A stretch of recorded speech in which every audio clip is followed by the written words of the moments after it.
Hello, everyone, and welcome to the Handwriting Academy. I am your host and your instructor, Billy Hatridge.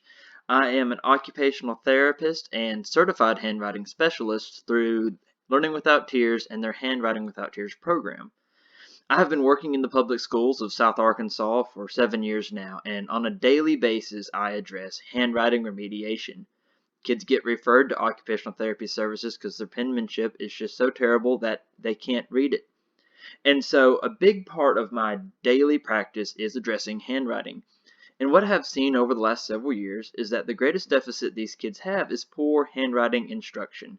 Because the truth is, teachers, parents, and quite frankly, therapists don't always know the best way to teach handwriting, the right sequence, the right techniques.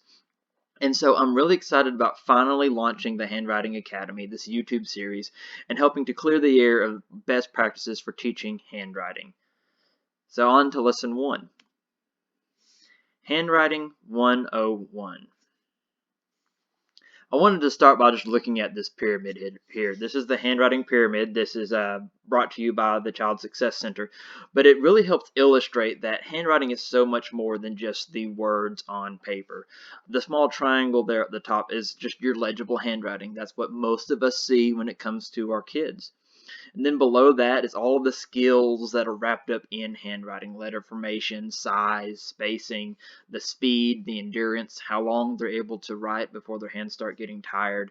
Below that is the yellow category, the fine motor skills. This is what a lot of occupational therapists address. Below that is their visual skills. The kids have to be able to see the letters clearly in order to write the letters clearly. Below that is our sensory motor development. All of those other things, their posture in the chair, their motor planning, how stable they are, their strength of their hand. And then below that is the sensory systems. Okay, these are the big five: vision, hearing, body awareness, vestibular, tactile, and then all of this gets wrapped up within the central nervous system. And the reason I show you this pyramid is because we have to work our way from the bottom and then move up towards the top. So we really have to make sure that all those sensory systems are in place, that all the sensory motor development is solidified, that their visual processing and fine motor skills are to the age appropriate level before we really start trying to nitpick those handwriting skills. With handwriting, there's 8 key components that we look at. The first is memory. Does the child remember what the letter looks like, right? Can they identify it? Can you point to the letter A and they call it what it is, the letter A? The second is orientation. Which way does it face? We try to teach all of our students when they write in English that it's left to right. And so if you look at Handwriting Without Tears curriculum, for example, all of their pictures, all of the animals are moving left to right, all of the cars that are illustrated in their workbooks are moving left to right. And so when you're working on worksheets or when you're teaching your students, presenting things in a left to right motion can help with that orientation. Placement.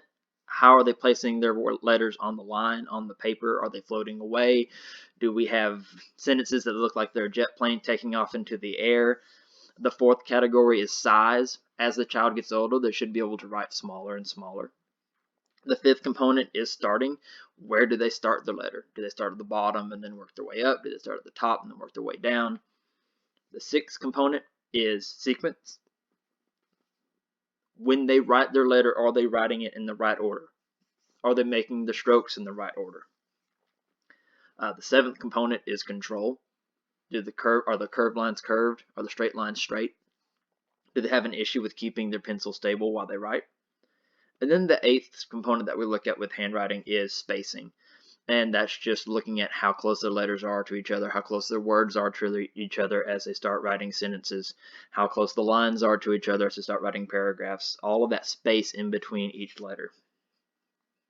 So handwriting has a lot of components more than just legibility. We really break it down into these 6 categories and look at which ones need the most work. When it comes to developmental shapes, this is a really important sequence that I think all parents and teachers of preschoolers need to be aware of.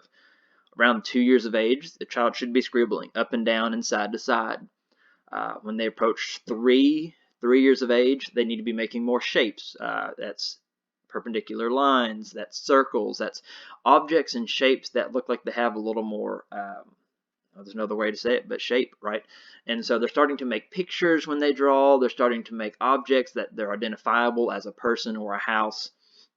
Around 4 years of age, that's when they start creating a little more complex shapes, things with 4 or 3 sides, and they really start perfecting that closure so there's not big gaps or overlaps in their lines as they draw these. And then the way majority of companies and researchers who have looked into this, they say that writing occurs around the age of 5 years old. Now, with any kind of milestone, it's important to remember that your child is an exception. Every single child is an exception to this sequence, but this just gives us a good heads up that around 5 really is when we're going to start addressing writing skills and really teaching them how to write those letters. I tell my preschool and kindergarten teachers my only milestone for a preschooler when they get ready to come into kindergarten is to be able to write their first name in all capitals. That's it. I don't care if any preschooler or kindergartner can write good lowercase or letters outside of their name. That's really the only writing that needs to be occurring at the preschool level. And so we want to teach our capitals first. We want to do it because all of our capital letters are the same height. Right? You don't have short letters and tall letters. They are all tall. They all start at the top. You don't have any uppercase letters that start at the bottom. They are all the same size. You don't have any that go down below the line. You don't have any that go up above the line. Every single one of them is uniform.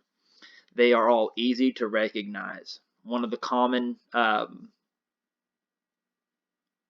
issues we have with letter recognition is B and D, the lowercase b and D, because it looks so similar. But even those two letters, when you're looking at capitals, don't look alike, right? The B and the D capitals look very different from each other.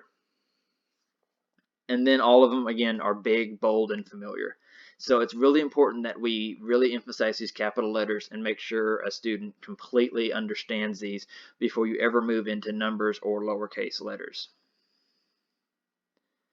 And we're going to be looking into our capital letters more as the lessons continue, but this is just kind of an overview of the way Handwriting Without Tears presents them. You have your frog jump capitals, and that's that first category there of F, E, D, P, B, R, N, and M. They all start in the top left corner. You draw a line down, and then you frog jump back up to the top to continue the letter.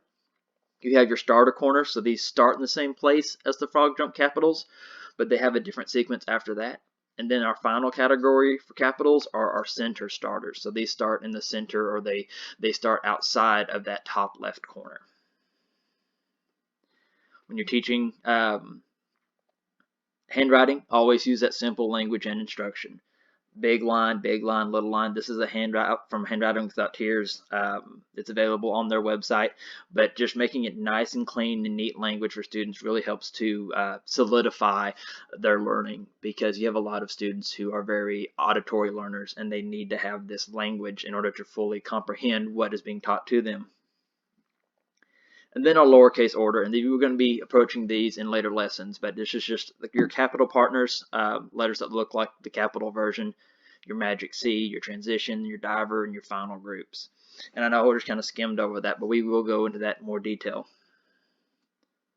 So there you have it. That's the very first lesson of the Handwriting Academy. Just a real quick overview of handwriting, the 8 components that we look at, the importance of teaching those capitals first, what's expected of 5-year-olds and kids who are going into kindergarten or those first few months of kindergarten. We really just care about those capital letters of their first name.